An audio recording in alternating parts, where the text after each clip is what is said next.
Hello, listeners, and welcome to another Essential Monday Teetime 42 podcast with your hosts, Josh and Daryl. On Essential Mondays, we will talk about important topics that are hot in today's news so that we can clarify and give our opinion on the matter.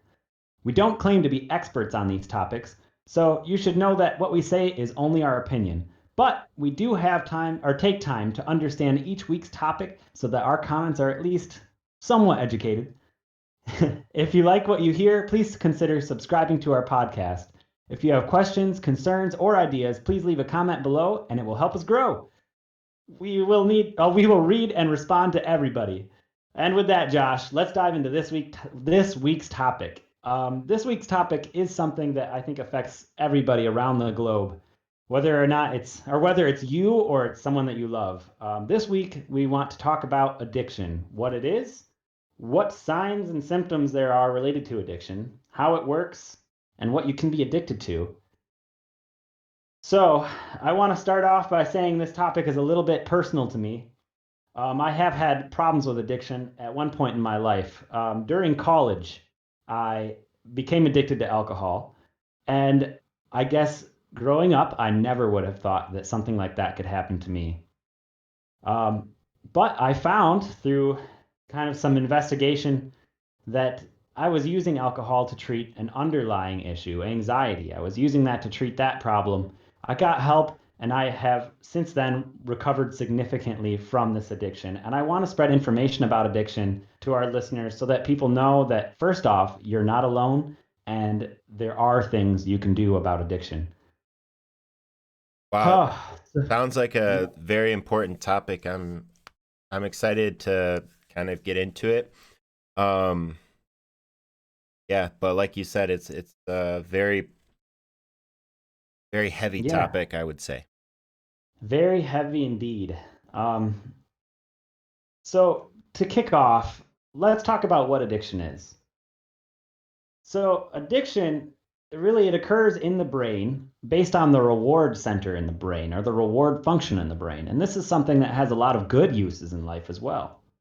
For example, you go to work all week, you work hard, and sometimes you don't necessarily want to go to work every day. But at the end of the week, when you check your bank account and you see a paycheck in that bank account, your brain likely releases some dopamine, a chemical that helps your brain experience a reward and something that kind of validates your hard work or what you're doing. Another example is if you're really hungry and you take a bite of pizza, your brain releases dopamine and tells you, "Hey, good work. That pizza is something you want to be eating right now." Um, what happens with addiction is you start to seek that feeling, you start to seek that reward, and sometimes you need more and more. So there's a couple of things that you want to look out for, a couple of signs that go along with addiction. Um, if you notice that sometimes you use more than you would like to use of a substance, this can be all kinds of things from alcohol to even to food. Or if you continue to use something or consume something despite the negative consequences, it might be time to question if perhaps you are struggling with addiction to a substance. Um, so based on the American Psychiatric Association and the World Health Organization, there are some criteria that you can use to see if you maybe are struggling with addiction. If you meet three of these concepts, if you use more of something over time, if you keep using more and more. Two, if you have a withdrawal from a substance that you're using and when you stop using it. Three, if you find that you have limited control over your intake of something. Four, negative consequences occurring because of your use of a substance. So this might be missing work, waking up really late and not getting something done that you needed to get done. Five, neglected or postponed activities. That's kind of hard to differentiate from the negative consequences. Six, significant time and energy used to obtain that substance. So you put a lot more energy to obtain that than you should. And seven, the desire to cut down on the use of some substance. So a pretty heavy topic talking about all of these criteria and Addiction is a hard thing. Josh, have you ever known somebody that may have struggled with addiction? Yeah, I have. It was. I'm interested to hear your story as well. But I think it's kind of freaky when someone you love or someone that's close to you is going through an addiction. You can tell that they're having a hard time um, dealing with it, and just trying to really be a support with them, but also not like encouraging the addiction in a way. I think there's a fine line between helping somebody realize that they're having an addiction, but then at the same time, I don't know that you can ever really help somebody realize that. I think it's something that they have to come to on their own terms. But yeah, it can be very devastating. I've seen it tear families apart. Um, one of my stepdads was alcoholic, and um, yeah, you kind of just watch that struggle of like I told me he didn't want to be drinking, like he hated that he did, and just how do you help somebody and support somebody that's going through that? And like my biological father passed away from alcoholism. Um, Mm. he was to the point of like no return, and so he went home, and um, I remember we bought him a gallon of vodka, and went to sleep and just never woke up after that. Yeah, I mean, I've seen it. Yeah, It sounds like you've really, really had some personal experiences that have weighed upon you. And the crazy thing is addiction. I think pretty much everybody out there could say that they've known somebody that has struggled with addiction, if not themselves. And it's such an insidious beast, I guess, because it just like you demonstrated, Josh, it doesn't only affect the person who's addicted, it affects those around them, you know? yeah, yep, definitely. And there's so much social stigma attached to suffering from an addiction and just mental health issues in general. But because of that, I feel like even if you are suffering from an addiction, a lot of people don't feel comfortable reaching out for help because they feel that fear of social stigma.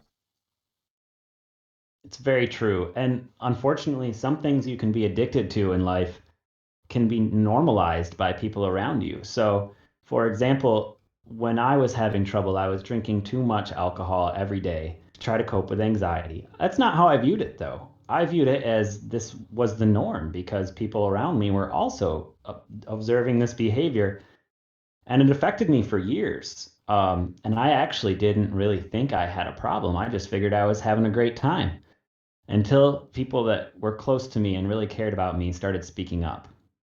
And that's when it all of a sudden hit me. And so if you know someone that is addicted to something, just like you were saying, Josh, you don't want to go by the wayside and ignore it, and you don't want to promote that problem, but at the same time, you want to be there for them and support them. You know, it's such a hard balance, isn't it? Yeah, it is. I guess if you notice the behavior and they're not willing to accept or acknowledge the fact that there's a possibility for an addiction there, it's pretty much like hitting a brick wall. But I think it's still important to continue to reiterate the concern, but really in the end, not to absorb that hardship onto yourself as, Mm. a support person, because ultimately it's their decision on whether or not they're going to be able to, whether or not they think they have an issue or if they're willing to work on that. It's so true. I remember you said, Josh, a person who has an addiction often has a it really doesn't work on the addiction unless they think that they have a problem, and they're the only one that can initiate that um, their road to recovery, essentially. Yeah. And the sad thing is, if you're a supporter watching someone with an addiction, you can't just tell them to stop. They have to decide to stop. And so it's just important to be there to support them. But just like you were saying, you've got to have a boundary and know that you can't make them stop. Yeah. And So I think like fighting through an addiction too, it's a everyday battle. Like no matter if it's been you know, a couple weeks since you used anything, or whether it's been like a couple years, it's still kind of there in the back of their mind. It's 100%. a daily fight, really.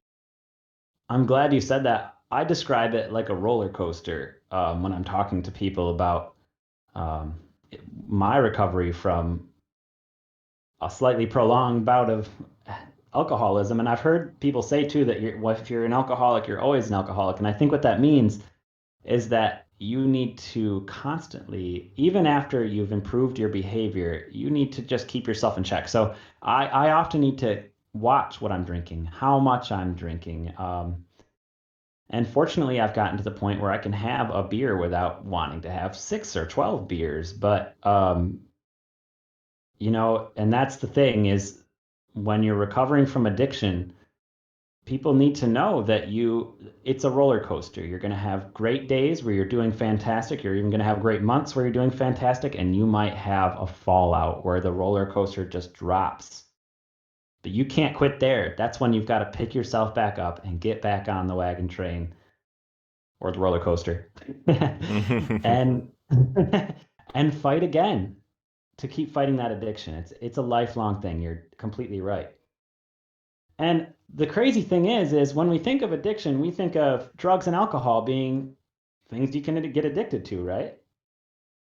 But uh I want to make sure I think like I think you could get addicted to anything, really. Like you exactly. said, it's the rush of chemicals that flow through your brain that produce a euphoria or a positive effect that anybody suffering with addiction is searching. So whether or not that's like a huge burst of energy where you have like loads of energy and you're able to get things done around the house or in your job or whatever, and without that, whatever medication or drug or whatever you're taking, without that, you're not able to um, perform, then you continue to rely on that and rely on it. So you think of like caffeine, right? You can be addicted to caffeine. Yes, Um, sir. every single morning, you're like groggy and don't want to be awake, and then you drink your caffeine, and then all of a sudden now you're bursting with energy and able to get about and do things. I think that would also meet the criteria of addiction. Exactly. Anything that's going to release some kind of reward in your brain, and if you that you could potentially keep seeking out that reward more and more can lead to addiction. So that can be things such as even just food can be addictive. I Mm-hmm. even found that exercise can be addictive because you get endorphins in your brain are released after exercise. And some people, I've actually met somebody in my life that kind of talked to me about their struggles with addiction to exercise, point where they had to, their doctor said that they were damaging their muscles because they were exercising so much every. So addiction, although there's a stigma behind it, but the reality of it is you can become addicted to so many things in life. Anything where that reward chemical is being released in your brain. And it's a relatively normal thing for a human to have to fight in their brain to moderate things that release that reward chemical. So Yeah. we're all in this together, and we need to really shut that stigma down for the people that we care about and for ourselves. Yeah, and I just kind of want to reiterate that, there are things that are good for us and good for our lives that produce a positive effect on our brain. And it's not bad to pursue those things. So, for instance, with exercise, you might feel good after exercise, and that's a good feeling. And so you keep exercising it, and you're getting healthier or whatnot. And when you need to consider, are you addicted to something or are you struggling with something, is when it starts to impede on your daily life. So, for instance, you're not able to go to work unless you exercise, and you call into work and stay home just so that way you can exercise, or you don't go to your daughter's birthday party because you needed to exercise, that's when you really have to, it's self-actualization, just realizing your own behaviors and how they are affecting you personally and the people around you to determine whether or not you have an addiction or not. Such a good point, Josh. The way that something in your life affects other things in your life, if it's taking over everything in your life, that likely means that it's occurring in excess and it could be an addiction problem.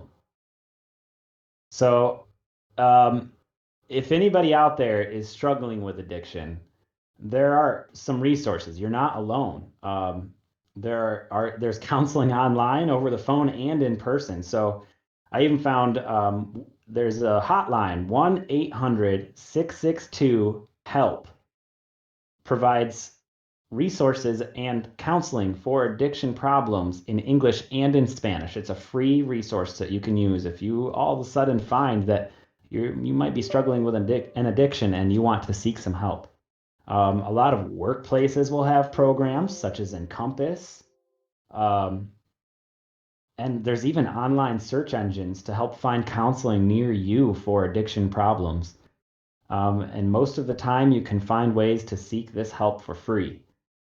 So if you feel that you're struggling with addiction, please try to, if and you want to seek help, don't hold back. There are ways you can get help.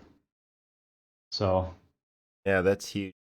And find like an accountability partner, right? Reach out to maybe a close friend or a family member or significant other that kind of have somebody there.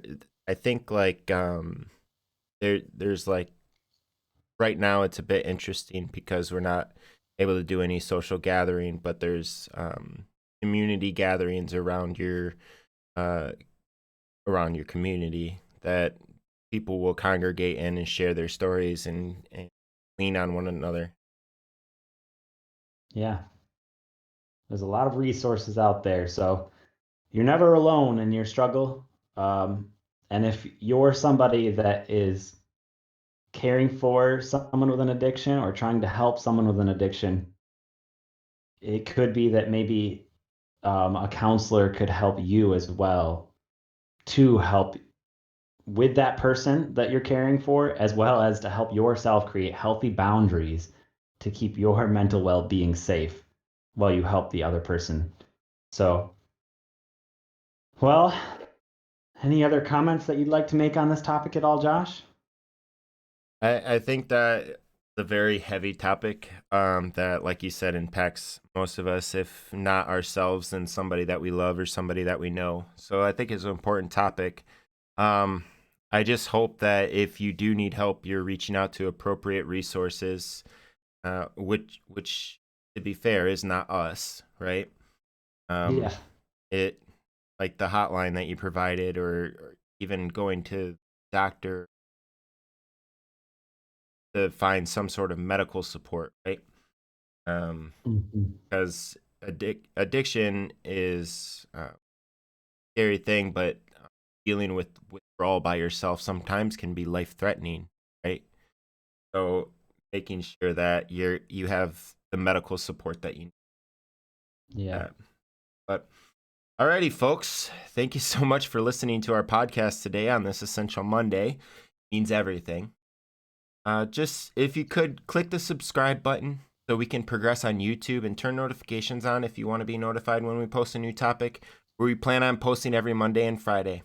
But until next time, amigos.